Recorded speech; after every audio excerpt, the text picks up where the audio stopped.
We are Stand Up for Europe interns. Here, Soma from Hungary, Esra from Turkey, and Adriana from Spain. And also on the background of the camera, we have Giulia from Italy. We are in Brussels, Parc Saint-Cantoner. And I want to mention you about Stand Up for Europe. Stand Up for Europe is a movement of citizens reclaiming their hope in a better future, something only a united Europe can achieve. And we want to unite citizens from across the continent who are ready to work for a better and united Europe.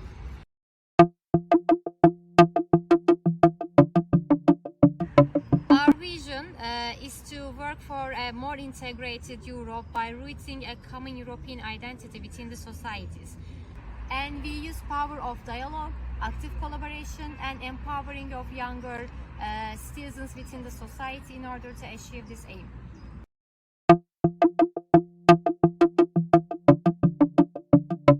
Stand Up for Europe is part of Citizens Take Over Europe, a group of civil society organizations, citizens and residents from across Europe, joined in a common effort to promote a forward-looking and citizen-centered European democracy.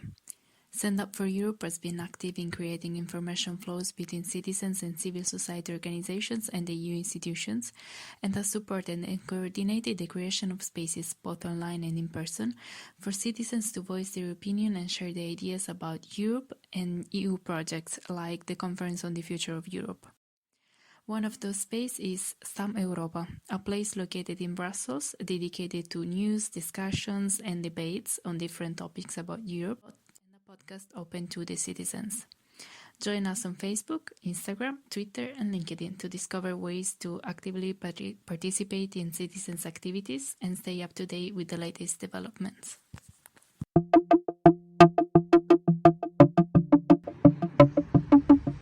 Hello guys, my name is Soma and I'm here in Brussels since a month and I'm working as an intern at Stand Up for Europe. And my benefits of being an intern at Stand Up for Europe, the first thing is that I can learn a lot of stuff about the EU institutions. I have to check all the news, all the press releases of the EU institutions, and I can have a better perspective about how these institutions work together and how they are shaping the politics of the EU. And the other part is that I can make beautiful friendships here because there are an Italian, a Turkish and a Spanish intern at the company. And the interesting part is that we were in Ghent just yesterday, so we had a really good city tour. And I think the main aspect of being an Erasmus Plus intern is the first to learn about the objective which you are granted for, and the second one is to make beautiful friendships.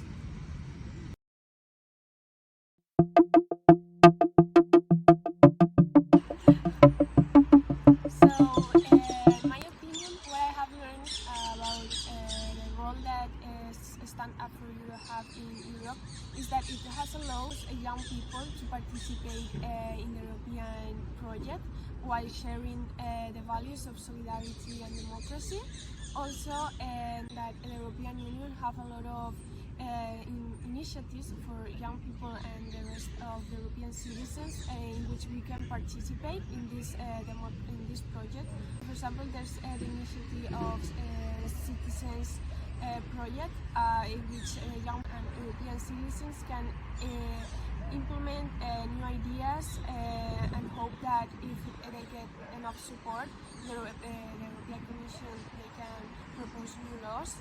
And also Stand Up for Europe is a very active in civil society.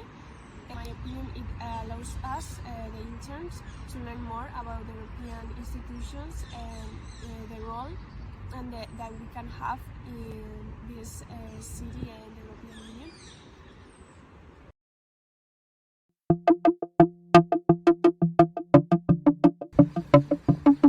In my home country, there are many different kinds of civil societies, and they are working in very different areas.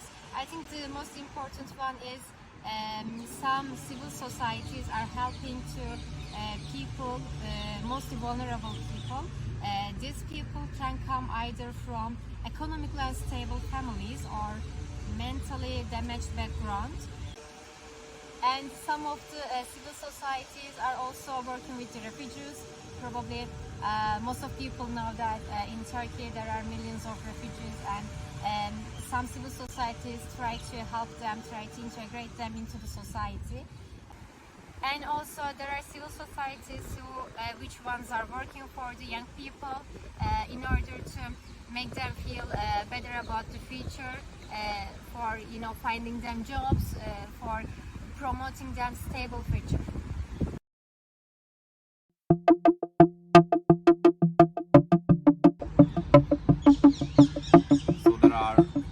So in Hungary there are two types of civil society members. One of them is interested in politics, so they are joining for NGOs and civil society organizations which are involved in politics, just like Amnesty International or non or some other strong civil society organizations.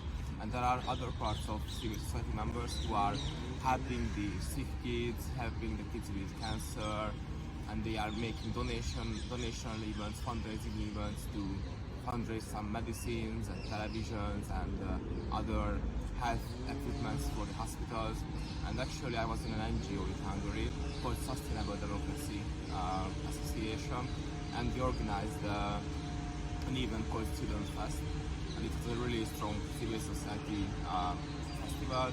There were many civil society members there, and there were some musicians and artists who performed some songs, and it was a really good party, and I learned a lot about how to organize an event and how to speak with artists and how to speak with other civil society members. So it was a really good networking event, and I made really good friendships there.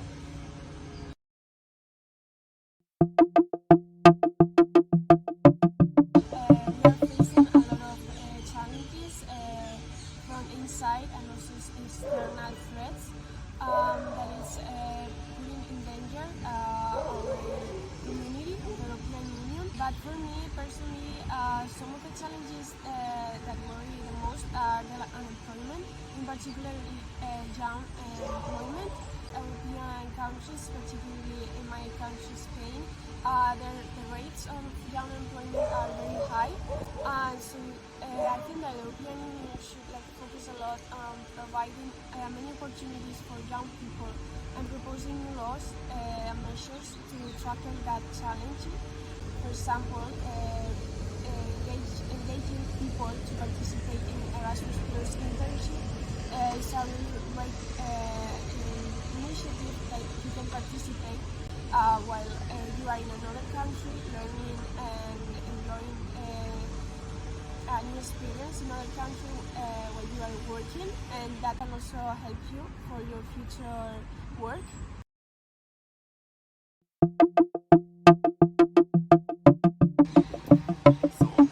Young people are facing many challenges right now in Europe. The first one is the accommodation fees, like all the flats and all the houses are really expensive right now in Europe. And the tuition fees are also really high right now, so if someone wants to have a bachelor's degree or a master's degree, he or she has to pay a lot to get this degree, and it's really hard to manage our economics right now because inflation is very high. So this is another challenge for young people to have a job, have a decent job, to earn enough money to buy their food, buy their luxury items and buy their basic items. And the other part is that we have war in Ukraine, and it's really threatening for me, especially, and I think for the most of the young people are really threatening too. And the other one is the climate change. There are huge heat waves right now in Europe, and everyone can feel on their skin there's climate change right now here in Europe and here all around the world. So I think these are the challenges for the young people in Europe.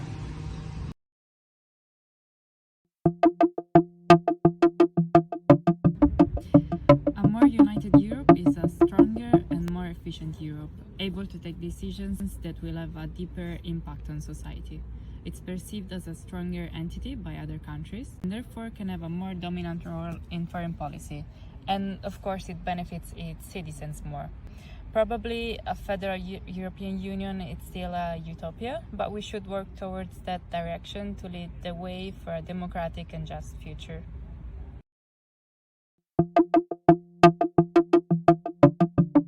Future of Europe comes closer to citizens. And also, the future of Europe should focus on implementing new initiatives to unleash the power that young people have, and making sure that our voices are being heard. This May, the conference of the future of Europe was held, and it opened a new space where young people and European citizens can propose new ideas. So the direction that the future of Europe should take is to include young people in its decision-making process and its initiatives.